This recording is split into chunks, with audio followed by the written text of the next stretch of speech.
Welcome to Lynn Cullen Live. Talk radio without the static.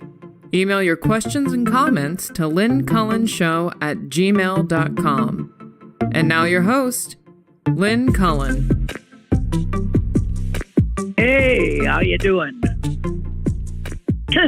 I realize that I say "hey" a lot, and when somebody sees me on the street and says hello, I don't say hello. I say "hey."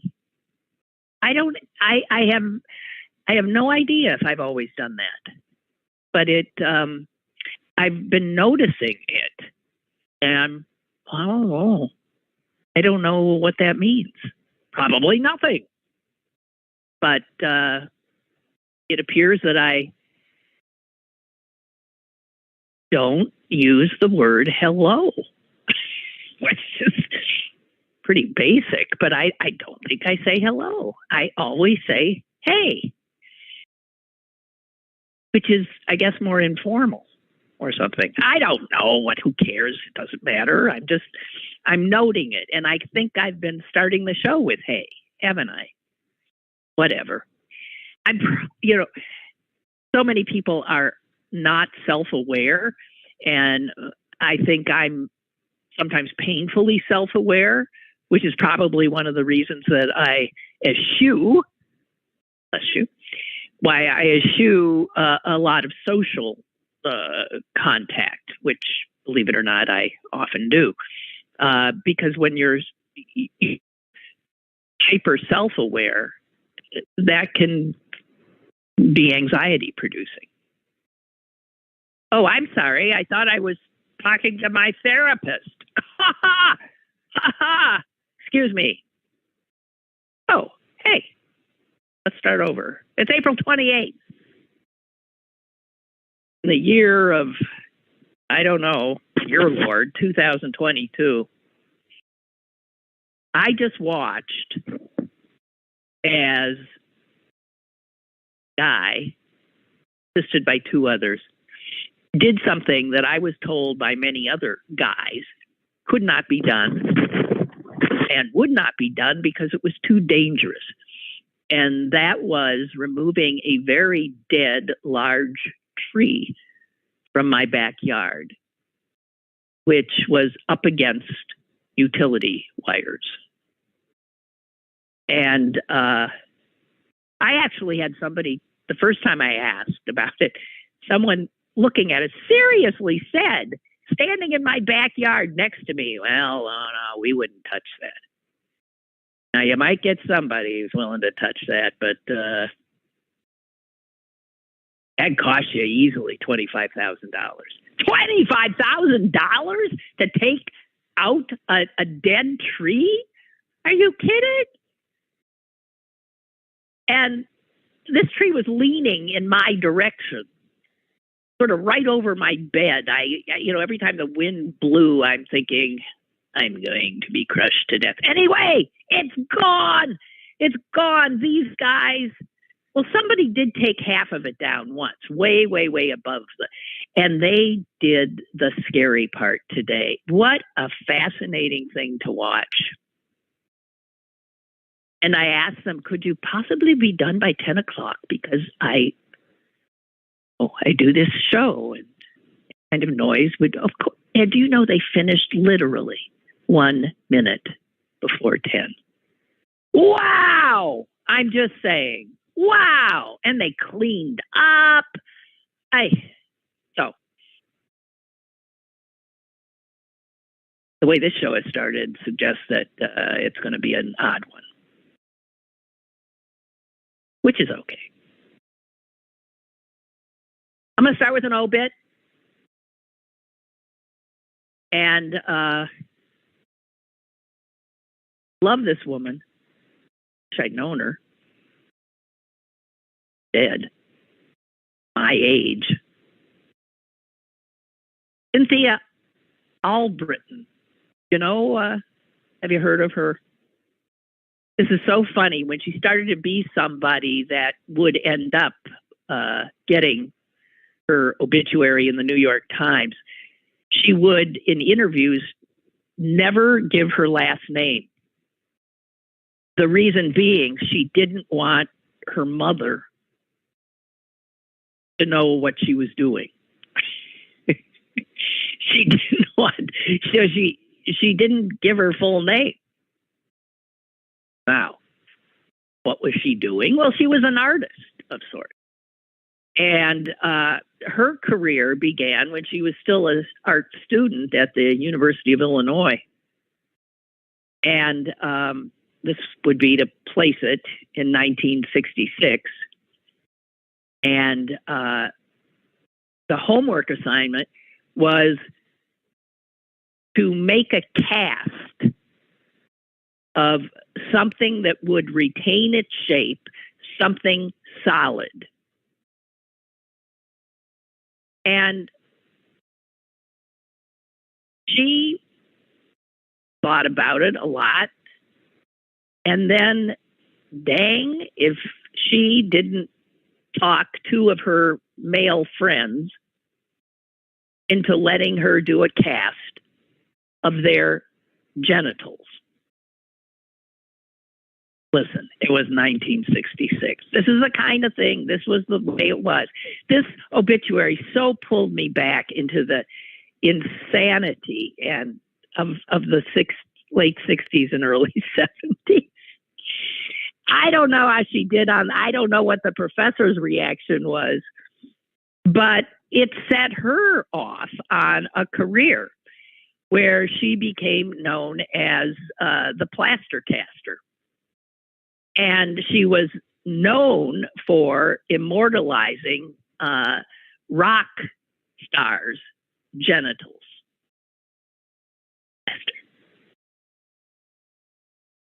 I can't believe I never heard of her. She credits Frank Zappa for being her mentor, even though he refused to have her do him. But an awful lot of other people did. Her favorite is the Hendrix, which is often referred to as the penis de Milo. And she did that in 1968. She has more than 50 phallic casts. Not all of them of rock musicians, but most of them.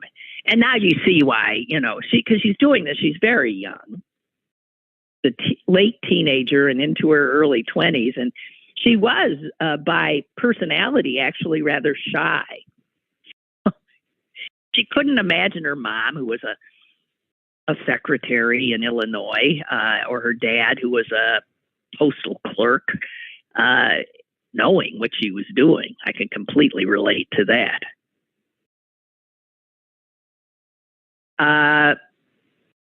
Kiss did a song about her called Plaster Caster. And I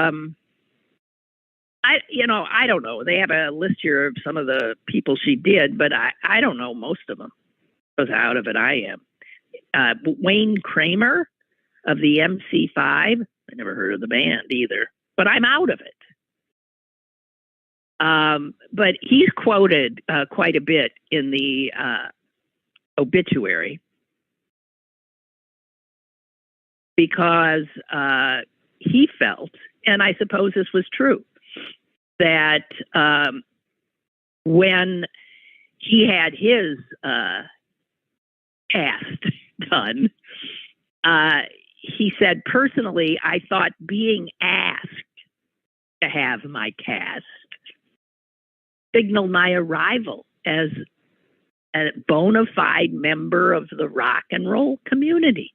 I mean, it was a real career milestone. But then he went on. His didn't turn out so well. He says, sadly, on the night of my casting, Cynthia was short-handed. That turns out to be a pun.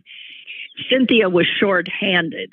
That is, her assistant, whose job was to make sure the penises were erect, wasn't there. And so he goes on to say timing was crucial, and on this night it all fell apart. I was left, he says, to attempt to reach my full manliness alone. I failed miserably. My finished cast ended up as a small plaster representation, a mere shell of what could have been. I think it's one of the funniest of the collection, as do many others. Now, I'm thinking, for those of you who are put off by this entire conversation, I just want to say I'm reading from the paper of record, the New York Times. And it shows how much progress we have made. That a New York Times obituary includes stories such as the one I just related and phrases like the Hendrix, referred to as the penis de Milo. You know, I'm serious.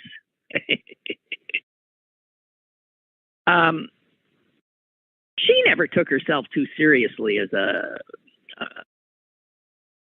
an artist, but some people really thought she was, including Zappa. And here is some guy saying, I saw it originally as a great ruse to divert rock stars from the other girls, and only by accident did it become an art form. I take it seriously, though there is an absurd element. And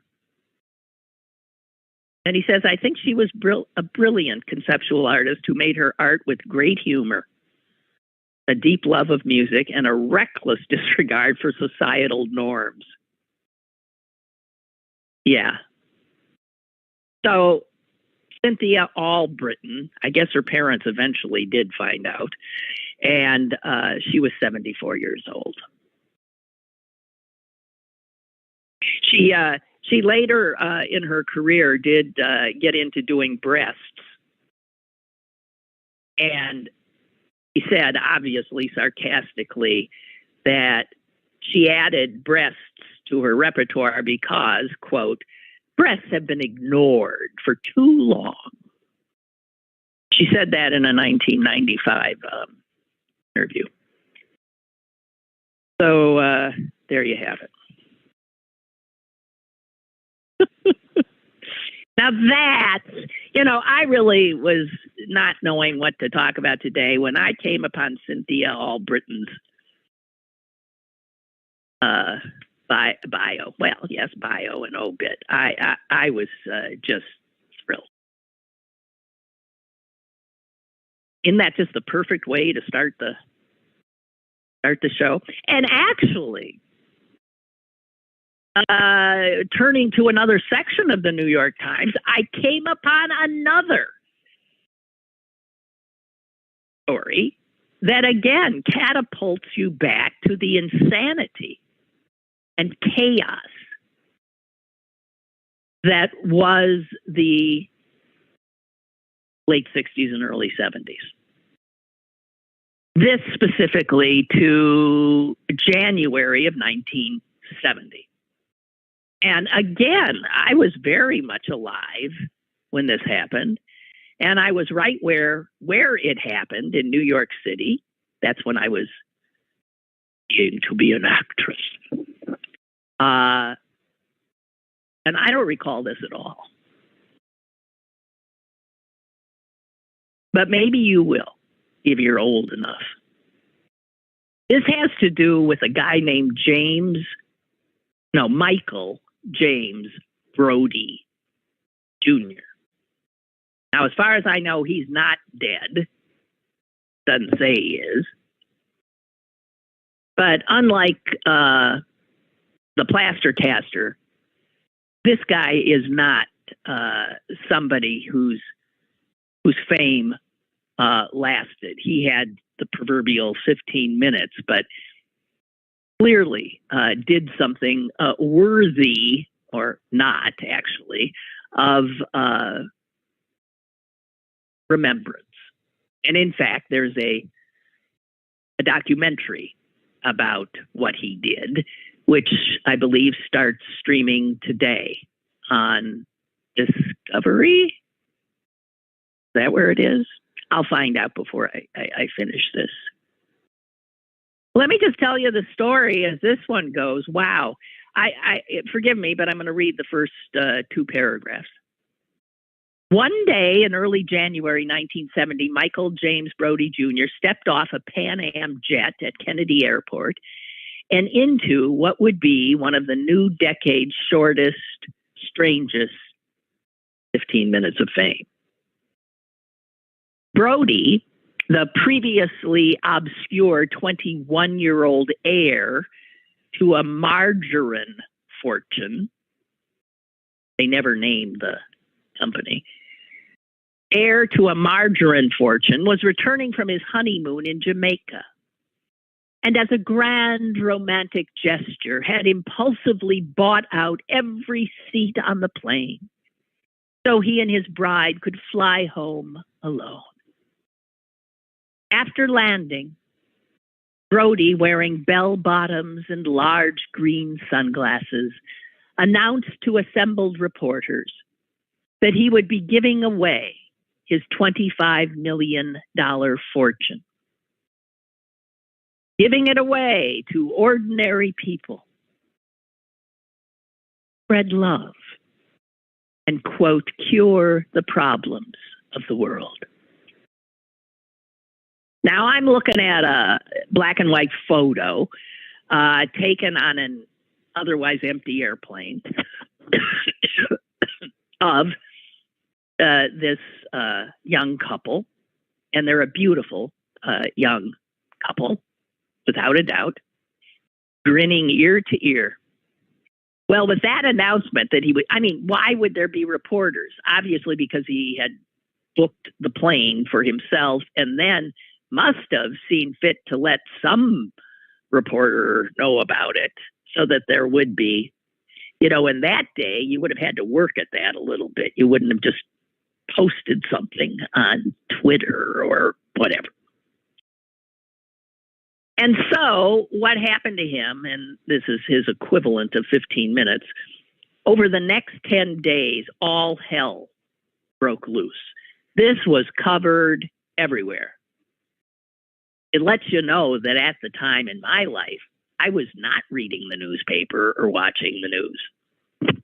I have no memory of this at all. But it says over the next 10 days, the shaggy-haired, dreamily handsome guy appeared on front pages. He got on the Ed Sullivan show. That was it. Back then, you got on the Ed Sullivan show. And why would he get on the Ed Sullivan show?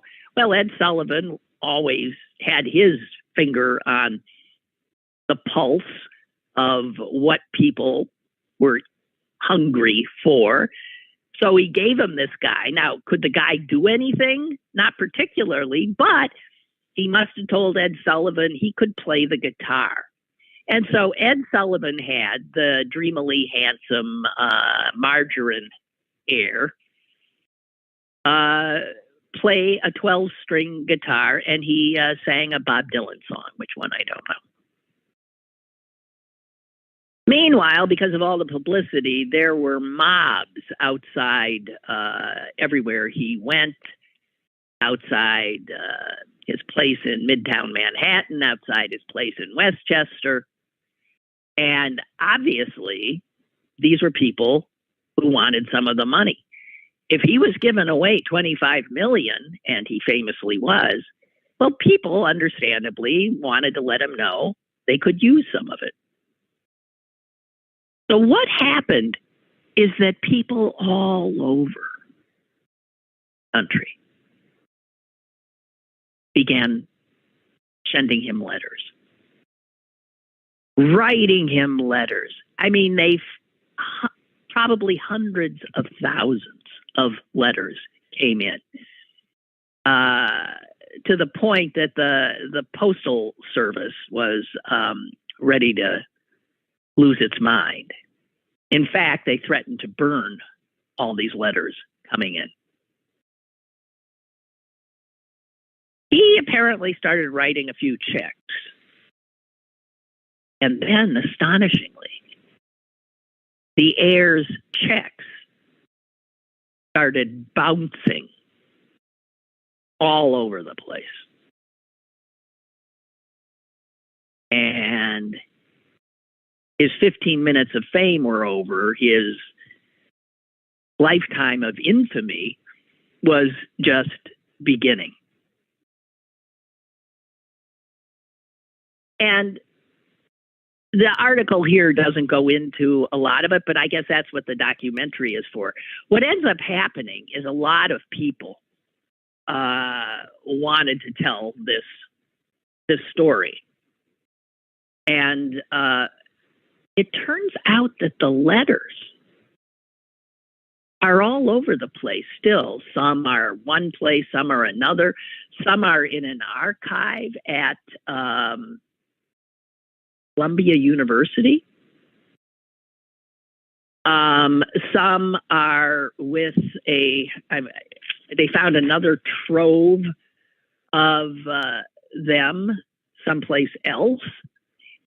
The documentary, by the way, is called Dear Mr. Brody. And it's on Discovery Plus. Those of you who are wanting to know more, because actually the piece I'm reading is about the documentary. He didn't open these letters. Nobody opened these letters.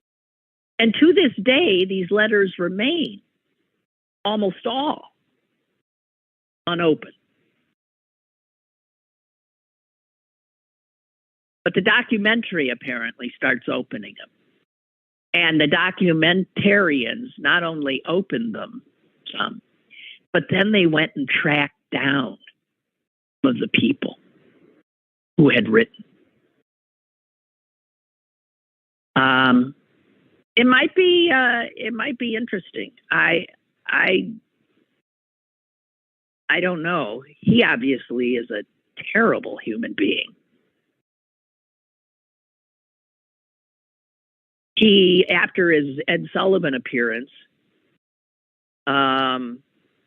he told a New York Times reporter that he wasn't going to give away any money, that he had announced it while tripping out on drugs. Yep, that's using early 70s for you. And the jerk says, "What a joke I pulled on the world."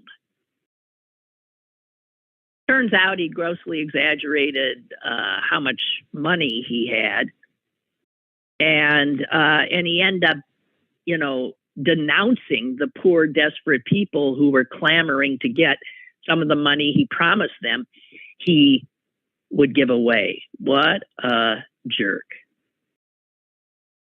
And so I don't know. The documentary deals with some of the letters. Columbia University's trove of letters they still haven't opened, and they don't know what the hell to do with them.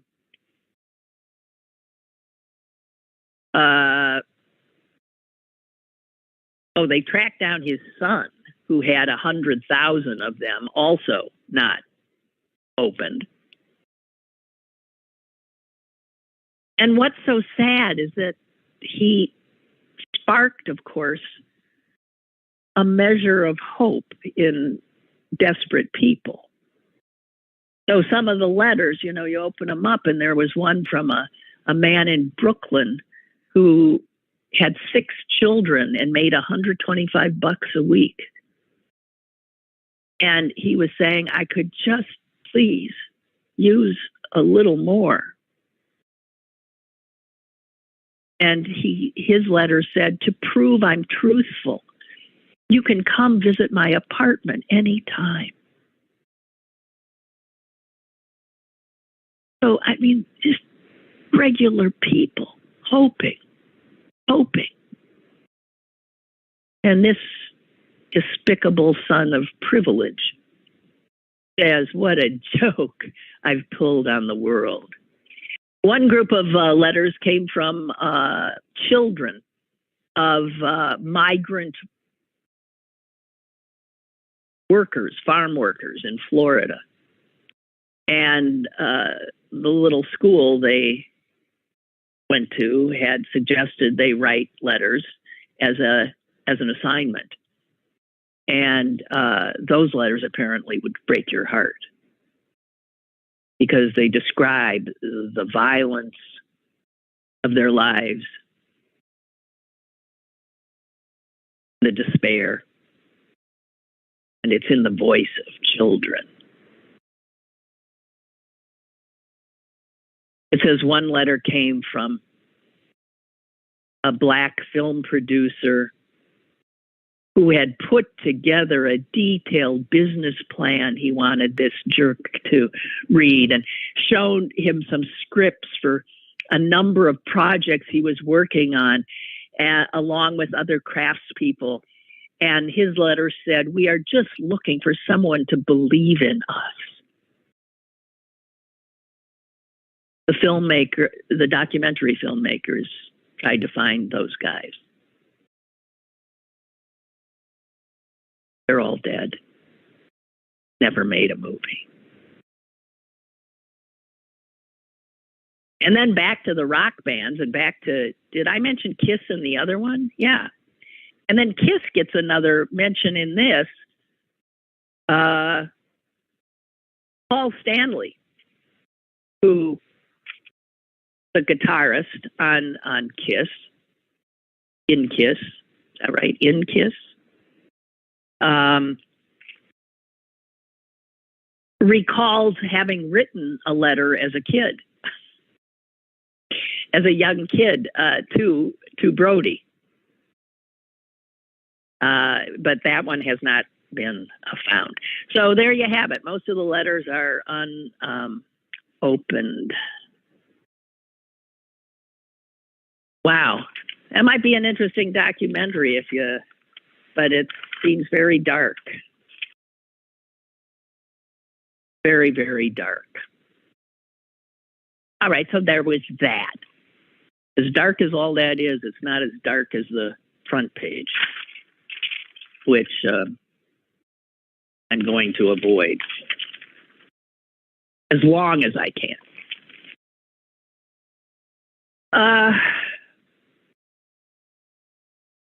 Oh, here's something else that blew me away.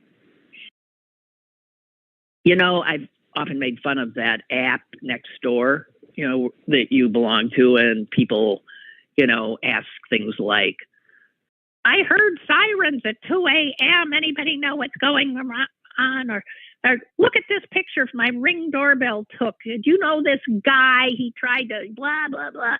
So it's that kind of thing, or selling stuff, or asking who knows a good roofer, or yeah, it's that. And I came upon, I rarely look at it, but I was looking for something yesterday. So I opened the app and I found this. And I won't give the guy's name, but here's what he put in this app. Hey, see, there's a guy. He started with hey. Hey, everyone. I'm new to the neighborhood. I'm 18. You can tell he's young because he has no punctuation in here. Young people don't punctuate, do they? I mean, so there's no period where a period would be, but, you know, it works. I mean, maybe they're right. You don't need them. Anyway, hey, everyone, I'm new to the neighborhood. I'm 18 and recently moved here, pursuing a higher education. The only thing blocking me from doing so is getting my GED. Now, right there, I had to stop because I'm thinking, wait a minute. You said you're pursuing your higher education, but you don't have a GED? That seemed odd to me. But I didn't know what to make of it. I didn't know whether to laugh or cry. I mean, I just didn't know, you know, and a level of skepticism when, you know, somebody you don't know says, hey, hi, I'm new. I just moved here. You know, those of us who've lived long enough, generally, you know, there's a measure of, of uncertainty about whether to believe what's being told to you. At least that's where I was. Then he says, I'm here pursuing a higher education. The only thing blocking me from doing so is getting my GED. I'm more than prepared for the tests, but I'm struggling financially and can't afford the tests due to them being $145 in total. You know what? There I stopped again. I thought, wait a minute. You mean in order to take a GED test, you have to pay $145? Now, there was part of me that was thinking $145, but of course, $145. It's posts like this that make a privileged person like me realize that $145 can be an incredible hurdle for somebody pursuing a higher education. And then he says, I'm embarrassed to even bring it up. And I'm not looking for handouts, but any support is greatly appreciated. And then the skeptic in me came back. I thought, all right, okay, so he's got a better routine than, you know, hey, my car broke down, I need some money for gas, or I'm homeless. Not really, but, you know, that kind of thing. I thought, And then I saw that a lot of people had responded to him. So I clicked on the responses and was blown away. There wasn't a one that called into question his sincerity. Not a one. And no one was offering him. I think one or two people said, you know, start a pay, you know, whatever you call those things. You know, yeah, I'd contribute a little bit. Somebody would. And people began writing in saying where he could get a free GED test. All kinds of offers of really helpful things for this young man. He's an 18-year-old guy. He has his picture up there. And he responds to them. Oh, thank you. My gosh, thank you so much. And as the replies continue, he's blown away by how many people have reached out and tried to help him. And before it's over, I mean, somebody from the Pittsburgh Literacy Council, which I find out from this is no longer called the Pittsburgh Literacy Council, it's called something else, you know, was telling him about the free thing they do, although he'd have to sign up for one of their classes, which is also free, but it would take more time and blah, blah, blah. And then somebody else had another place where you could get it for free. And I was it made my day. And it made me feel that I had gotten too suspicious of people. And that I wasn't as open-hearted as I like to think of myself as. Blown away by this. And I'm a true believer. This guy came here to pursue a higher education. Somebody told him, hey, You know what? Get a job. You got to get a job. Even flipping burgers, you can make $15 an hour, and then you'll have the 145. And he responded to that. Sure, I already have a job. But by the time I pay, and then he listed where his money went. By the time I pay my rent, the utilities, get a little food for myself, I can't save that money. It was going to take me a long, long time. I was hoping there was another way, whatever. So here's a kid, he's working. I don't know. I was just blown away by the generosity of people, the caring of people. It was really amazing. And if he hadn't responded as he did to all of these, a lot of times people put stuff out there and people respond, and then the original person asking the question doesn't respond to the responders. This guy responded to almost everyone with such gratitude. It made my day. That's all. Made my day.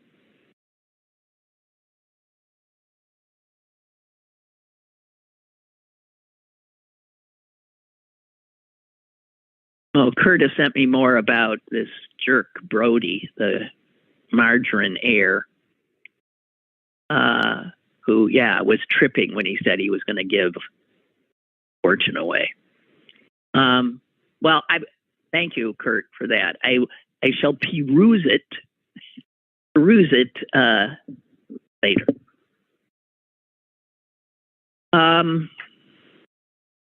Okay.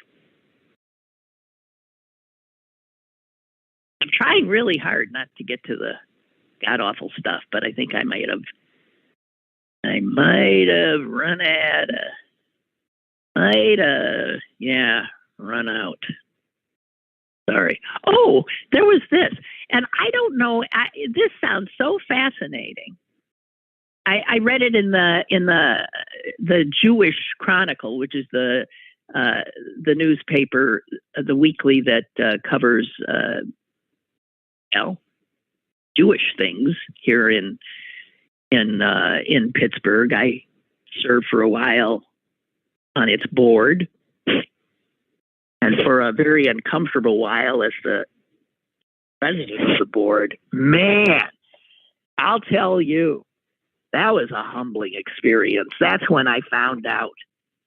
I suppose the rest of the board found out. Just because Lynn Cullen is a good talker doesn't mean she'd be a good president of a board. God. Totally out of my skill set. First of all, it involved meetings. And then it involved running meetings. And I never got Robert's Rules of Order right. I didn't know from nothing. And it involved financial issues, mostly, because the board is has the fiduciary responsibilities. I can't even read a spreadsheet. Oh, God. Anyway, turns out there is this, I want to see the bigger thing. Hang on. There is this group called Doors Open Pittsburgh. Do you know of that? Might want to check that out. It started in 2016, and it does tours. It takes you on tours, historic tours of places in Pittsburgh, and they do one of the downtown area. It deals with architecture and history and all that kind of stuff. And Pittsburgh is just a ripe place to have this kind of thing. I've never done this. And they also do a Strip District one and a North Side one. But apparently this ended up in the Jewish Chronicle because somebody, I guess, in cahoots with them is doing one about famous or Jewish. It's called Squirrel Hill by the Numbers, and it's about the numbers runners and stuff. I mean, this is also not up my alley either. The Jewish numbers racket in Squirrel Hill, and apparently, I mean, I'm sure. So there's great anecdotes and stories to be told. The first sentence of the piece says, if part of your childhood included drinking a glass of Daly's fruit juice, then unbeknownst to you, you were helping launder money made in the Jewish numbers racket in Squirrel Hill. That Daly's was actually created as a, what do you call it? When you, launder money.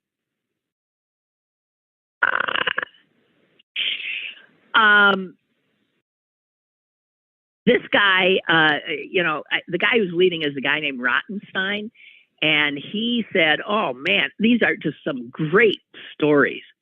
People like, and the names, the guy, Frank Nathan, Harry Angel, Myers Siegel. These are the guys.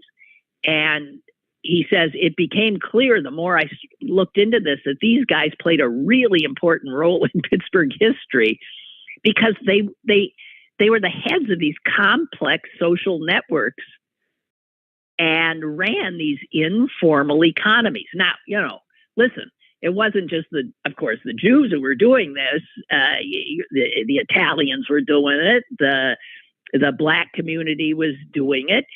This is before the state decided, hey, we're going to do this. We're going to get into this game. and we're going to do it, and it'll be legal. When these guys do it, it'll be illegal. And he said, you look at this and you see that it's immigrants often from Eastern and Southern Europe, building these economic networks because at the time, because of Jim Crow laws, because of anti-Semitism, because of generally anti-immigrant, anti-Italian, anti-whatever, they struggled to create economics, to be involved in the established economic system. So they had to create their own. So apparently Daly's juice was created by this guy named Meyer Siegel and a fellow Italian racketeer. They got together and worked together because they both needed a place to launder their money and to create a front operation.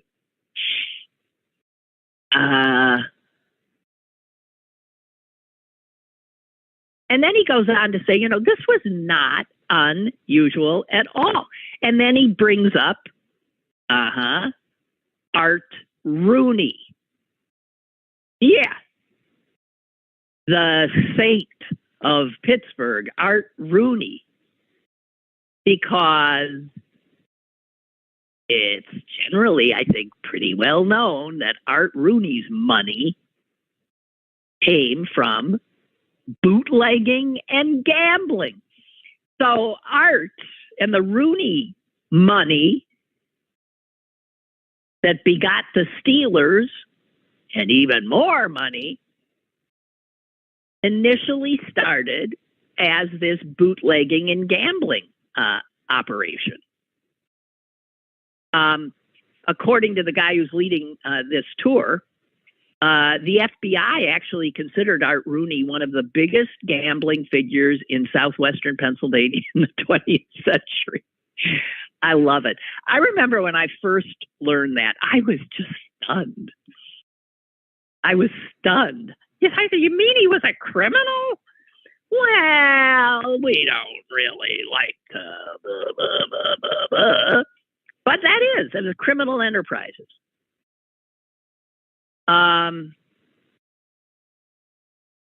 So if you're interested in that one, let me see what it says here. It says it's a walking tour. Takes like 2.5 hours, so you got to be physically able here.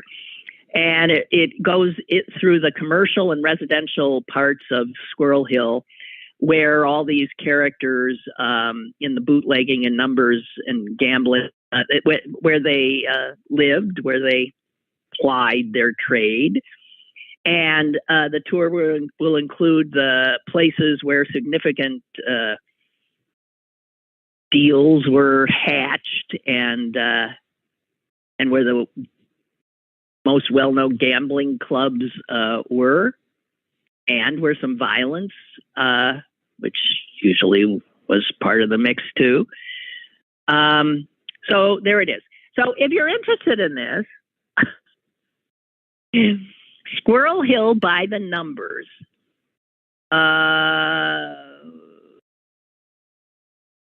Why don't they tell me where? Oh, more information is available at doorsopenpgh.org.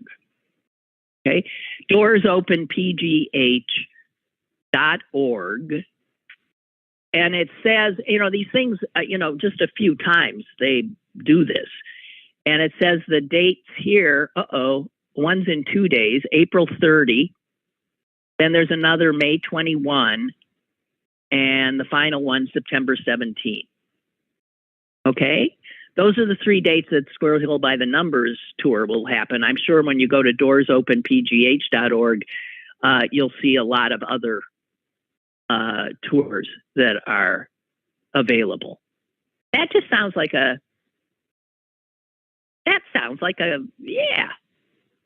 interesting and even fun. Actually, you know what? I might be able to avoid I can't believe it.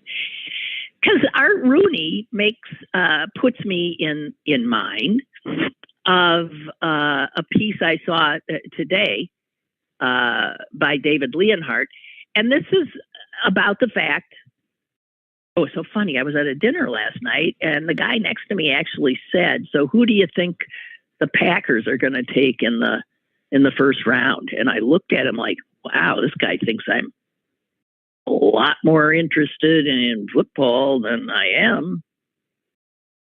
And he said, do you think, they're going to have to go for a receiver, obviously? And I said, oh, yeah, obviously. I actually knew they, are in need of it. And so I bluffed for a while, and we talked a little bit about the Steelers picks, because the NFL draft, ladies and gentlemen, begins this evening. And for some people, this is must-watch TV. And I think I saw a piece, but I didn't read it. The NFL, it's coming out of Las Vegas. And think of, it was just a few years ago that the NFL didn't want to go anywhere near Las Vegas, right? Because why? Las Vegas was about gambling. And the NFL didn't want to in any way appear to be into gambling. Boy, have times changed. Right? And there's money to be had. Anyway, that's not where I wanted to go with this. David Leonhardt's piece is fascinating because it's not so much about football as it is about human nature, and specifically about our lack of humility. He points out that you can use the NFL draft as a great object lesson in the inability of humans, even with incredible amounts of information, make good choices. What's going on with the NFL draft are all these teams trying to find, the one guy, the specific person who's going to turn the team around or fill a hole that's going to turn the team around. And these are choices that, I mean, you can't even begin to imagine all of the meetings and the hand-wringing that goes in to trying to figure who the team's savior or saviors will be, and if and how we can position ourselves so we can actually have that person available to us. And what Leonhardt points out is if you look at the history of the draft, you see that it's just extraordinary the number of times these supposedly smart cookies who know football and have vetted every single one of these young talents, how they make stupid choices.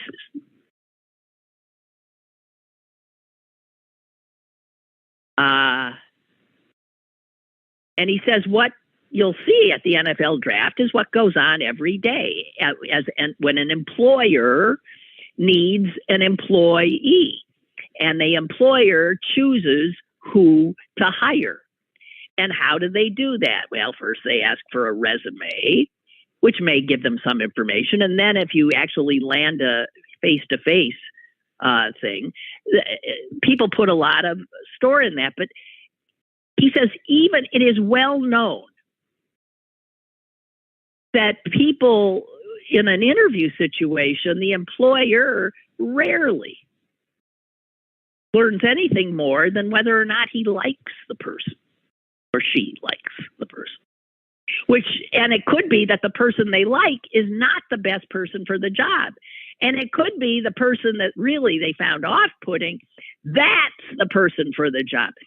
So we are not good, apparently, at this job. And the NFL in particular is really bad at it. Here I will quote a Nobel laureate in economics, a guy named Richard Thaler, who has actually studied the NFL draft. And he says, to be succinct, that the NFL's track record, pretty dismal. And all you have to do, and Leonhardt goes into it, looking at in, like, for instance, 2018, who the top picked quarterbacks were, and then how well they performed in the ensuing years. And it is so clear that the guy who was the best, that's the guy who's now, he is good with Buffalo, Josh Allen, right? He wasn't taken first. Baker Mayfield was taken first. And a guy named Sam Darnold was taken before him. And I don't even know where the hell. And then a guy, Josh Rosen. Who ever heard of these people? So what Leonhardt says, there is, you can see right there with just that one little snapshot, there is little relationship between performance and the order in which these people are taken for the draft. And as you know, it's famous that Tom Brady, clearly the most successful player ever in the NFL, was picked 199th. And that says it all.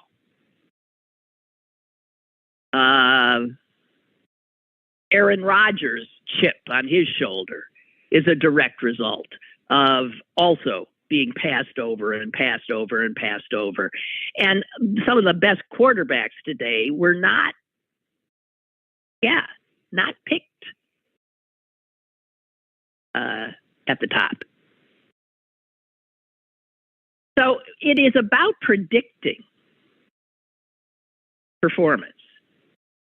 And what this piece suggests is, even in a case like this with the NFL, when the guys whose job it is to predict who to take, they can come armed with all of this research, lavish resources, which is wise. It's what you should do. But another economist, this one at Penn, says, of course, that's what you would do. But the problem is, the stupidity is thinking that you can predict who will be the right person.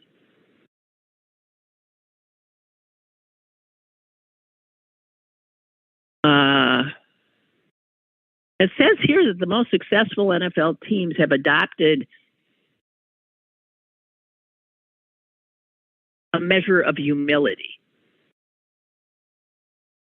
The Patriots, for instance, don't care about being the one to grab the one that everybody wants. They're always exchanging high picks for a bigger number of lower picks. And that seems to be the right way to go. But anyway, so this guy says, so what is the broader lesson here? Well, the world is frequently messier and harder to understand than people acknowledge. We tell ourselves artificially tidy little stories about why something happened or why something else will happen, why the stock market rises or falls. And the reality is, again, this is why I turned a pretty deaf ear to the experts. Everybody's guessing. Everybody's guessing. And he goes on to say on the subject of COVID, for instance, that shows how a little humility from the CDC and others, because they're unwilling to say, you know what? We don't know. We don't know.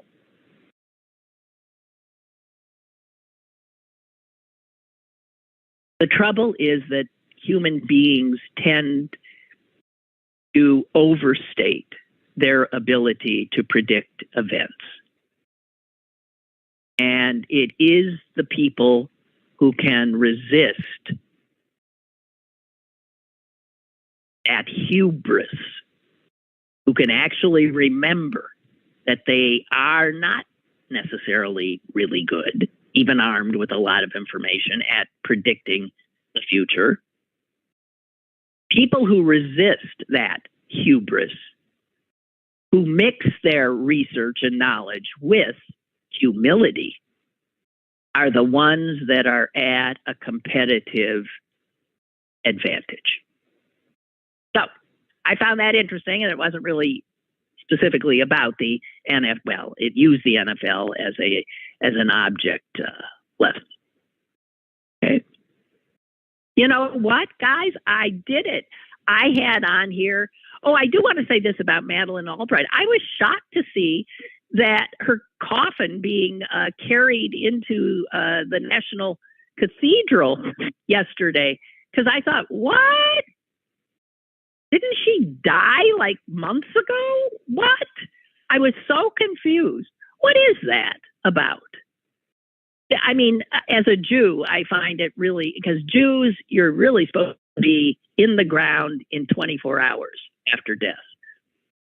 And because that's so much a part of, and letting a loved one lie around in a freezer or in a refrigerator is really what it is. It just seems so disrespectful. I don't get it. I don't get it. I cannot believe that she wasn't buried. So much for her being a Jew, which she was.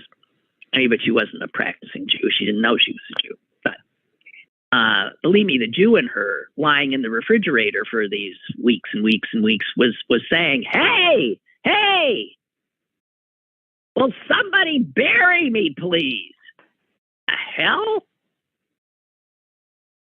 Okay. I just want to say that. And also I want to say one thing that I saw. She boasted that she could leg press 400 pounds. I can't. She wasn't even 5 feet tall. How is that possible? And one other thing about Madeleine Albright, and then I'm going to say goodbye. When she was Secretary of State, she had to go to the Balkans once, and she was attacked. I mean, her motorcade was attacked by rock-throwing Serbs who were really angry at her for nasty things she had said about their leader, Slobodan Milosevic. And after she got back to the United States unscathed, the people on her team had T-shirts printed that said, "I got stoned with Madeleine Albright." Just wanted to say, brings us back to the 60s, 70s. Well, for that matter, brings us back to right now. All right, guys, I am done. I am finished. That's it. Get ready for the warm weather coming up. I hope you enjoy your weekend, and I shall return, as far as I know, on Monday.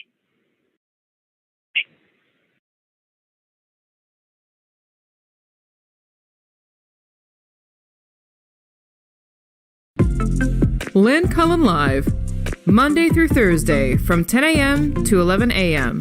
and archived at pghcitypaper.com. The opinions expressed on Lynn Cullen Live are those of the host and do not necessarily reflect the viewpoints of Pittsburgh City Paper or its advertisers.